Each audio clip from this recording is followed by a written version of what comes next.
Just been sitting here thinking. What, baby? Oh, hold on. Look, I'm on a video. Sorry. So, you got Half Price Harry and Drop House Tommy out here running around, complaining about overhead, you know,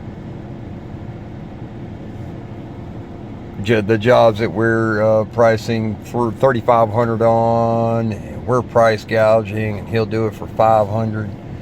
And although that'd probably take him about a week. And then the same guy, he always has a defense for every stupid thing that he says or does in regards to tree work. Leaving nubs. I call them nubs. Man, there's like 100 things that could go wrong with leaving nubs. You cut your cut, your cuts can hit it, your drops can hit it. It can hinder your escape. You're the first responder up there. Something goes wrong. And Murphy's Law. What can go wrong will go wrong. So I just try to prepare for that and keep it professional, efficient, and clean, crisp. You know the first thing in being a climber is you got to be a student. When I was able to become a student, then I was able to become a ground man. When I was able to become a ground man, then I was able to start using the chipper. Then I was able to start using the stump grinder. And then I was able to, start doing some ropes. I was able to rope down the trailer. Just started doing cinch knots, and etc.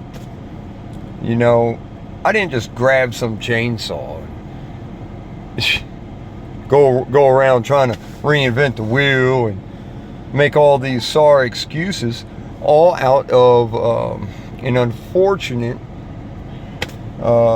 condition of ignorance, and it's a shame. Some of these guys apparently are out here and they're meaning well, and it's they're lucky up to this point, thank God. But God have mercy the day that their luck runs out and they get into a real bind that each and every one of us have been in, and our experience saved our ass because we was first a student, then we was a ground man, then we watched, we ate the meat and spit out the bones. We started using the chainsaw on the ground, cutting oak, hickory, cypress, etc. All of a sudden we started learning, hey, Chinese tallows, these woods react differently. You learn all that down there on the ground. Well, I did. But then came the time, the best way to learn how to climb is start climbing. If it's in you, it's in you. If it's not, it's not. But if you've never been a student and don't go to the public square where there's seasoned veteran forestmen and timbersmen and treesmen, professional climbers, and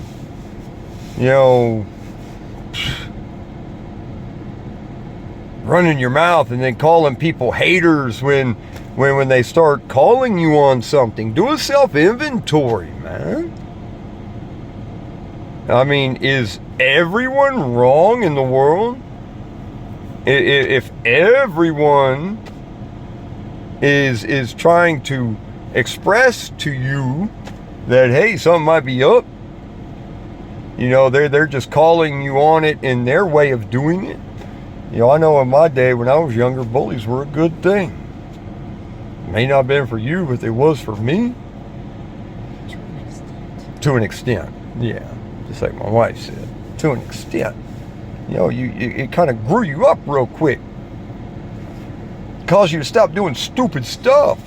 I'm not trying to condone bullies or whatnot. But I mean, damn, just do an inventory. Ask. You know, my sobriety date, 6/2017. You know, when I got to that program, and by the way, I had restarted my life making $20 a week. Now I'm an owner. But I had to ask myself something. I asked myself, hey, whoa, Charlie, what if I'm full of shit? You know, and then I came to this idea that I had to learn who I was. And when I learned who I was, then and only then was I able to become the best me that I could be. You know, because no one can be a better you than you can be you. No one can be a better me than I can be me. But there had to be this student mentality, this teachable attribute that was at work within me my whole life. I mean, I've been climbing over 17 years plus. I don't even know how long now. I've lost count. I'll stop counting. But look, insurance, you have someone working for you, liability, they're covered. I mean, what if the dude cuts his leg off? Come on. What if the guy cuts his leg off?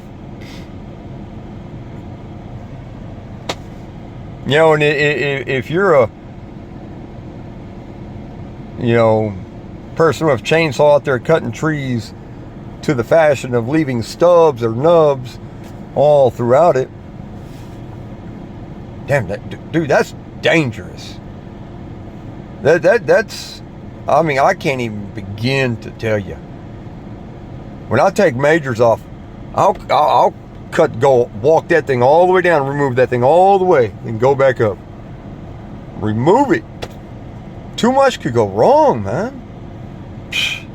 But yeah, if that's the level of your skill, yeah, dude, get some insurance, because you're probably not keeping a good eye on the guy working for you.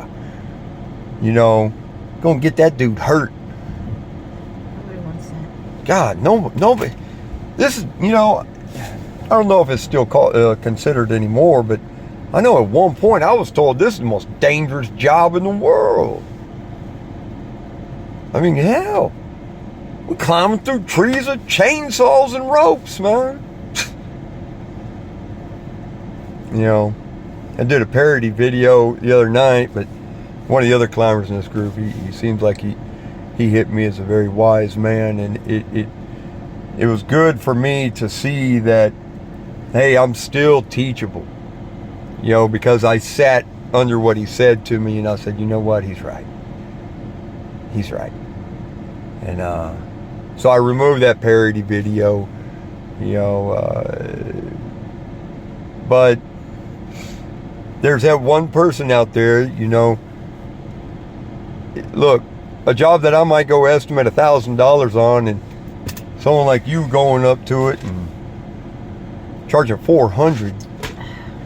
You know, look, there's an early retirement in this industry.